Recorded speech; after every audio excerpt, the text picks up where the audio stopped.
Sir ಸಮಾಧಾನ ಆಯ್ತಾ? ಮಾತಾಡ್ಬೋದಾ? ಇವತ್ತು ಕೋರ್ಟ್ ಏನಂತ ನಿರ್ದೇಶನ ಕೊಟ್ಟಿದೆ ಎಫ್ಐಆರ್ ವಿಚಾರಕ್ಕೆ ಮತ್ತು ತನಿಖೆ ವಿಚಾರಕ್ಕೆ ಸರ್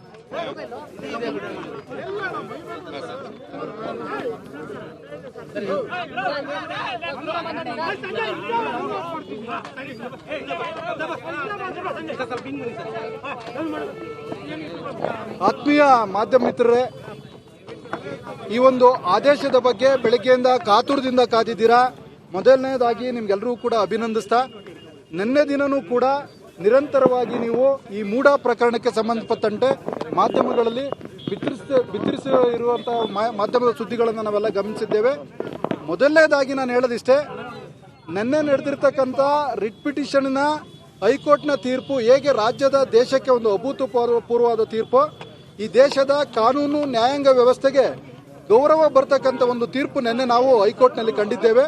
ಹಾಗೆಯೇ ಇವತ್ತು ನಮ್ಮ ಜನಪ್ರತಿನಿಧಿಗಳ ನ್ಯಾಯಾಲಯನೂ ಕೂಡ ಒಂದು ಭಾಳ ವಿವೇಚನೆಯನ್ನು ಮಾಡಿ ಎಲ್ಲ ದಾಖಲಾತಿಗಳನ್ನು ಪರಿಶೀಲನೆ ಮಾಡಿ ಕಳೆದ ವಾರದಿಂದ 15 ದಿವಸಗಳಿಂದ ಹಿರಿಯ ವಕೀಲರ ವಾದ ವಿವಾದಗಳನ್ನು ಪರಿಶೀಲನೆ ಮಾಡಿ ಜನಪ್ರತಿನಿಧಿಗಳ ನ್ಯಾಯಾಲಯ ಸ್ಪೆಷಲ್ ಕೋರ್ಟ್ ಇವತ್ತು ಒಂದು ಉತ್ತಮ ಆದೇಶವನ್ನು ಹೊರತಂದಿದೆ.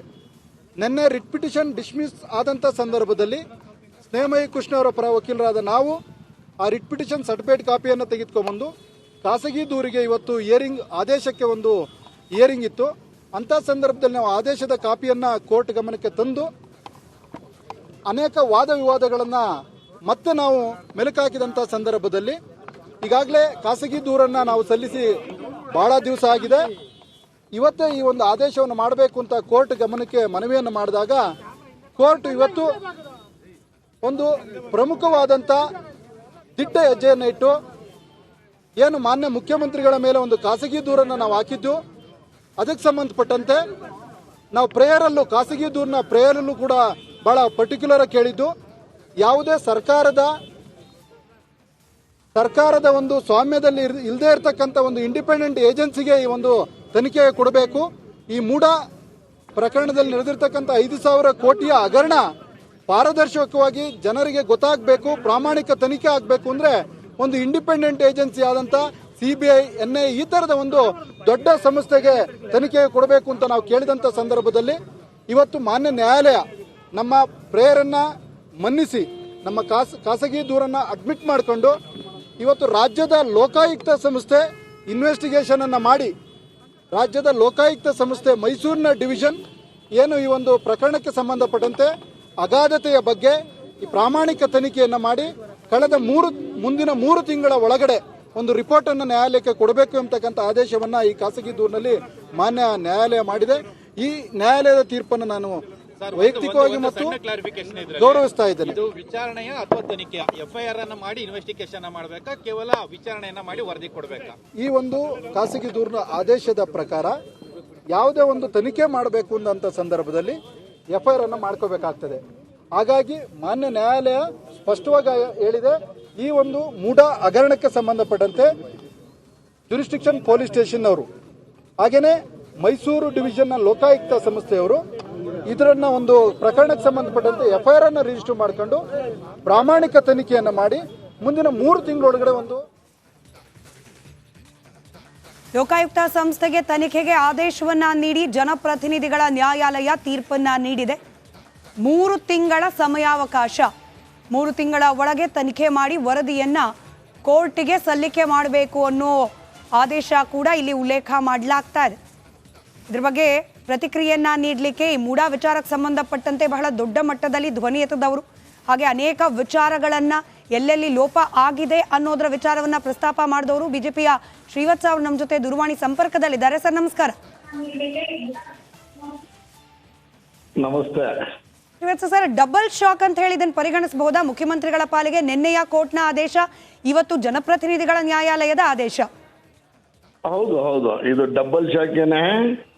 ತುಂಬಾ ನಿರೀಕ್ಷೆ ಇಟ್ಕೊಂಡಿದ್ರು ಅವರು. ದಾಖಲೆಗಳು ನಾವೇನ್ ಪ್ರೊಡ್ಯೂಸ್ ಮಾಡ್ತಾ ಇದ್ವಿ ಅದು ಯಾವುದೂ ಸರಿ ಇಲ್ಲ ಅನ್ನೋ ತರದಲ್ಲೇ ಹೇಳಿಕೆ ಕೊಡ್ತಾ ಇದ್ರು. ಆದ್ರೆ ದಾಖಲೆಗಳು ಮತ್ತೆ ಸತ್ಯಾಂಶಗಳು ಹೊರಗಿತ್ತು, ಮತ್ತೆ ನಮ್ಮ ಹತ್ರ ಎಲ್ಲರ ಹತ್ರನೂ ಇತ್ತು. ಸೊ ನಾವೇನು ಅಂದ್ರೆ ಸಿದ್ದರಾಮಯ್ಯನವರು ಅನ್ನೋದಕ್ಕಿಂತ ದಾಖಲೆಗಳು ಅವರ ವಿರುದ್ಧ ಮಾತಾಡಿದೆ ಅಂತ ಹೇಳಿದ್ರೆ ತಪ್ಪಾಗ್ಲಾರ್ದು. ಈ ಕ್ಷಣಕ್ಕೂ ಕೂಡ ಇವಾಗ ಪ್ರಿಯಾಂಕ್ ಖರ್ಗೆ ಅವರ ಪ್ರತಿಕ್ರಿಯೆಯನ್ನ ಗಮನಿಸ್ತಾ ಇದ್ವಿ. ಇಲ್ಲಿ ಪ್ರಾಸಿಕ್ಯೂಷನ್ಗೆ ಅನುಮತಿ ಎಲ್ಲ, ಕೇವಲ ತನಿಖೆ ಆಗಬಾರ್ದು ಅಂತ ಹೇಳಿ ನಾವು ಎಲ್ಲೂ ಹೇಳೇ ಇಲ್ಲ. ತನಿಖೆ ನಡೆಸಲಿ, ಕೇವಲ ಸಿದ್ದರಾಮಯ್ಯ ಮಾತ್ರ ಅಲ್ಲ, ಈ ಮೂಡ ಹಗರಣದಲ್ಲಿ ಯಾರೆಲ್ಲ ಇನ್ವಾಲ್ವ್ ಇದ್ದಾರೆ ಎಲ್ಲರ ಹೆಸರು ಬಹಿರಂಗ ಆಗ್ಲಿ ಅಂತ ಹೇಳಿ ಕಾಂಗ್ರೆಸ್ನ ವಾದ. ಅಲ್ಲ, ನಾವು ಪ್ರಾರಂಭದಲ್ಲೇ ಅದನ್ನ ಕೇಳ್ಕೊಂಡಿದ್ವಲ್ಲ, ತನಿಖೆ ಮಾಡಿ ಕಮಿಷನರ್ನ ಅರೆಸ್ಟ್ ಮಾಡಿ ಕ್ರಿಮಿನಲ್ ಕೇಸ್ ಮಾಡಿ ಇದಕ್ಕೆ ಯಾರ್ಯಾರು ತಪ್ಪಿತಸ್ಥರಿದ್ದಾರೆ ಒಳಗಾಕಿ ಅಂತ ಹೇಳಿ ನಾವು 2-3 ತಿಂಗಳಿಂದನೇ ಹೇಳ್ತಾನೆ ಬಂದಿದೀವಲ್ಲ. ಅವತ್ತೆಲ್ಲ ಮಾಡದೇ ಇರೋ ತನಿಖೆ ತಪ್ಪೇ ಆಗಿಲ್ಲ ಅಂತ ಭೈರತಿ ಸುರೇಶ್ ಅವ್ರು ಹೇಳಿಕೆ ಕೊಟ್ರು.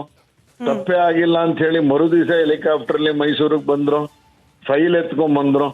ಇವತ್ತು ನನಗಿರುವ ಮಾಹಿತಿ 18 ಫೈಲ್ಗಳು ಮೈಸೂರದು ಏನು ತೆಗೆದುಕೊಂಡು ಬಂದಿದ್ರಲ್ಲಿ 18 ಫೈಲ್ ಇವತ್ತು UD ಮಿನಿಸ್ಟ್ರಿ ಒಳಗಡೆನೆ ಇಲ್ಲ, ಇವತ್ತು ಇಲ್ಲ. ಗಂಭೀರ ಆರೋಪನೆ ಇದು ನಾನು ಮಾಡ್ತಾ ಇರೋದು. ಅಂದ್ರೆ ತನಿಖೆ ಅಗತ್ಯತೆ ಇಲ್ಲ ಅಂತ ವೆಂಕಟಾಚಲಪತಿ ಆಯೋಗ ಇದನ್ನ ಕಮಿಷನ್ ಮಾಡ್ತೀವಿ ಅಂದ್ರು, ದೇಸಾಯಿ ಆಯೋಗ ಕೊಟ್ರು, ವಿಧಾನಸೌಧ ಒಳಗೆ ಚರ್ಚೆ ಕೊಡ್ಲಿಲ್ಲ. ಅವರ ಕಾನೂನು ಪಂಡಿತರು, ಕಾನೂನು ಸಲಹೆಗಾರರು ಒಂದು ವೃತ್ತಪತ್ರಿಕೆಯಲ್ಲಿ ಆರ್ಟಿಕಲ್ ಬರೆದ್ರು. ಏನ್ ಇವೆಲ್ಲ ಸೂಚಿಸುತ್ತೆ? ಅದೆಲ್ಲ ಸೂಚಿಸಿದ್ರೆ ತನಿಖೆ ಯಾಕೆ ಚೆನ್ನಾಗಾಗತ್ತೆ ಅಂತ ಹೇಗೆ ಅನ್ಕೊಳ್ಳೋದು? ಪಾರ್ವತಮ್ಮನವ್ರಿಗೆ ಸಿಕ್ಕಿದ್ದಂತ ಸೈಟು ಅದು ಊರ್ಜಿತ ಅಂತ ಕಾನೂನು ಸಲಹೆಗಾರರು ಒಂದು ರಾಜ್ಯ ಮಟ್ಟದ ಪತ್ರಿಕೆಯಲ್ಲಿ ಬರೆದ್ರಲ್ಲ, ಅದರ ಅರ್ಥ ಏನು? ತನಿಖೆ ಯಾವ ಹಂತದಲ್ಲಿ ಯಾವ ದಿಕ್ಕಲ್ಲಿ ಹೋಗ್ತಾ ಇದೆ ಅಂತ ಅರ್ಥ ಆಗ್ತಿರ್ಲಿಲ್ವಾ ನಮ್ಗೆ? ತನಿಖೆನೇ ಮಾಡಿ ಅಂತ ಪ್ರಾರಂಭದಿಂದನೂ ಬೇಡ್ಕೊಂಡ್ವಲ್ಲ ನಾವು, ಮಾಡ್ಲೇ ಇಲ್ಲಲ್ಲ. ಇವತ್ತು ಕೋರ್ಟ್ ಮುಖಾಂತರ ತನಿಖೆ ಈಗ ಆಗ್ತಾ ಶ್ರೀವತ್ಸ ಇದೆ. ಅವರೇ, ನೀವೇ ಹೇಳ್ತಿರೋ ಹಾಗೆ ಅನೇಕ ಫೈಲ್ಗಳು ಮಿಸ್ಸಿಂಗ್ ಇದೆ. ಈ ದಿನಕ್ಕೂ ಅದು ಎಲ್ಲಿದೆ, ಯಾರ ಬಳಿ ಇದೆ, ಯಾವಾಗ ಹೋಯ್ತು ಗೊತ್ತಿಲ್ಲ. ಈ ತನಿಖೆ ಹಂತದಲ್ಲಿ ಇದೆಲ್ಲವೂ ಕೂಡ ಹಿನ್ನಡೆ ಆಗಿಬಿಡುತ್ತಾ ಎಲ್ಲೋ ಒಂದ್ ಕಡೆ? ಸಿದ್ದರಾಮಯ್ಯನವರಿಗೆ ಪ್ಲಸ್ ಪಾಯಿಂಟ್ ಆಗೋ ಸಾಧ್ಯತೆ ಇದೆ ಅನ್ನೋ ಆತಂಕ ನಿಮಗೇನಾದ್ರೂ ಇದೆಯಾ?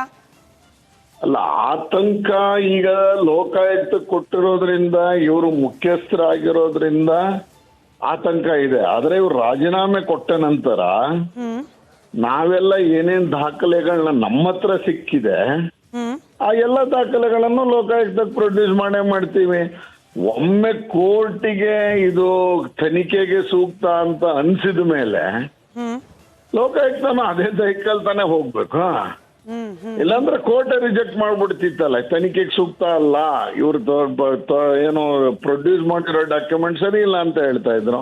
ಈಗ ಆಲ್ರೆಡಿ ಪ್ರದೀಪ್ ಕುಮಾರ್ ಅವರು ಮತ್ತೋರ್ವ ದೂರುದಾರರು ಬೆಳಗ್ಗೆನೆ ನಿನ್ನೆಯ ಕೋರ್ಟ್ ಆರ್ಡರ್ ಇಟ್ಕೊಂಡು ಲೋಕಾಯುಕ್ತನ ಕಾಂಟ್ಯಾಕ್ಟ್ ಮಾಡಿದ್ದಾರೆ, ದೂರು ದಾಖಲಿಸಿದ್ದಾರೆ. ಆದ್ರೆ ಅಲ್ಲೂ ಕೂಡ ಪ್ರೆಷರ್ಗೆ ಒಳಗಾಗಿ ಅಧಿಕಾರಿಗಳು ವರ್ತನೆ ಮಾಡ್ತಿದ್ದಾರೆ ಅನ್ನುವ ಆರೋಪ ದೂರುದಾರರದ್ದು. ಅಲ್ಲ, ಖಂಡಿತ ಅದನ್ನೇ ಮಾಡ್ತಾರೆ. ಲೋಕಾಯುಕ್ತ ಒಂದು ಸರ್ಕಾರದ ಅಧೀನ ಸಂಸ್ಥೆ, ಅವ್ರು ಅದನ್ನೇ ಮಾಡಕ್ ಸಾಧ್ಯ. ಆದ್ರೆ ಈಗ ಏನು ಇವತ್ತು ಜನಪ್ರತಿನಿಧಿಗಳ ಕೋರ್ಟ್ ಡಾಕ್ಯುಮೆಂಟ್ ಪ್ರತಿ ಹಿಡ್ಕೊಂಡು ನಾಳೆ ಹೋಗಿ ಕೊಟ್ರೆ FIR ಮಾಡ್ತಾರೆ ಅಂತ ಬರ್ತಾ ಇದೆ ಸುದ್ದಿ. ಆದ್ರೆ ಬರೀ ಲೋಕಾಯುಕ್ತಗೆ ಮುಖ್ಯಮಂತ್ರಿಗಳೇ ಆ ಸ್ಥಾನದಲ್ಲಿ ಉಳಿದ್ರೆ ನಮಗೆ ನ್ಯಾಯ ಸಿಗುತ್ತೆ ಅಂತ ಅನ್ನಿಸ್ತಾ ಇಲ್ಲ. ಈಗ ಅವ್ರು ರಾಜೀನಾಮೆ ಕೊಟ್ರು ಅನ್ಕೊಳ್ಳೋಣ, ಕಷ್ಟ ಇದೆ. ಅವರ ಹಾವಭಾವ ಪ್ರತಿಕ್ರಿಯೆಗಳನ್ನ ನೋಡಿದ್ರೆ ರಾಜೀನಾಮೆ ಎಲ್ಲ ಕೊಡೋ ಸಾಧ್ಯತೆಗಳು ಕಡಿಮೆನೆ. ಬಟ್ ಇನ್ ಕೇಸ್ ರೇಖಾರದ ಪ್ರಶ್ನೆ, ರಾಜೀನಾಮೆ ಕೊಟ್ರು ಕೂಡ ಕಾಂಗ್ರೆಸ್ನದ್ದೇ ಸರ್ಕಾರ ಇರುತ್ತಲ್ವಾ ಶ್ರೀವತ್ಸ ಅವರೇ? ಆದ್ರೆ ಏನಾಗುತ್ತೆ, ಇದು ಇದು ಅವ್ರಿಗೊಂದು ಪಾಠ ಆಗಿದೆ, ನಾನಾದ್ರೂ ಸರಿಗ್ ನಡ್ಕೋಬೇಕು ಅಂತ ಹೇಳಿ ಮುಂದೆ ಯಾರು ಕೂತ್ಕೋತಾರೆ ಅವ್ರು ಆತರ ಯೋಚನೆ ಮಾಡ್ತಾರೆ ಸಾಮಾನ್ಯವಾಗಿ. ಇಲ್ಲ ಅಂದ್ರೆ ನನಗೂ ಉರುಳಾಗತ್ತೆ ಅನ್ನೋ ಭಯ ಇರುತ್ತೆ. ಯಾವಾಗ ಮನುಷ್ಯನಿಗೆ ಭಯ ಬರುತ್ತೆ ಸರಿಗ ಒಂದ್ ಸ್ವಲ್ಪ ಆದ್ರೂ ಸರಿಗ್ ನಡ್ಕೋತಾರೆ. ಅದರ್ವೈಸ್ ನಾವು ಹೇಳ್ತಾನೆ ಇದ್ವಿ CBI ಕೊಡಿ ಅಂತ. CBI ಕೊಟ್ರೆ ಎಲ್ಲಾ ಪಾರ್ಟಿಯವರು ಒಳಗೋಗ್ತಾರೆ, ಯಾರು ಬೇಕಾದ್ರೂ ತಪ್ಪು ಮಾಡಿದವ್ರು ಒಳಗೋಗ್ಲಿ ಅಂತ ಹೇಳ್ತಾನೆ ಇದ್ವಿ. ಆದ್ರೆ ಈಗ ಲೋಕಾಯುಕ್ತ ಕೊಟ್ಟಿರ್ಬೇಕಾದ್ರೂ ಬಸ್ ತನಿಖೆ ಮುಖ್ಯಸ್ಥರಾಗಿ ಇವ್ರು ಆ ಜಾಗದಲ್ಲಿ ಕೂತ್ಕೊಳ್ಳೋದು